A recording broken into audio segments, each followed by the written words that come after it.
হরে কৃষ্ণ। ধন্যবাদ প্রণাম সকলকে। আশা করি সকলে গুরু গৌরাঙ্গের কৃপায় কুশলেই আছেন। আপনারা জানেন কি যে মায়াপুর শব্দটি কোথা হইতে আসিল?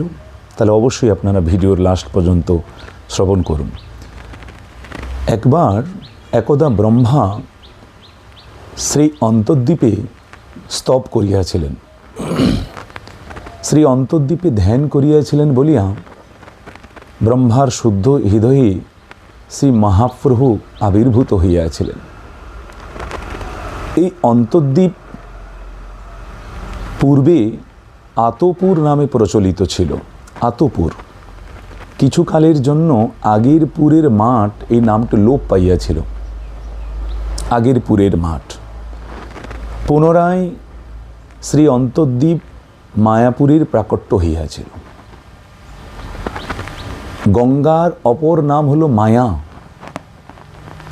গঙ্গার অপর নাম হলো মায়া।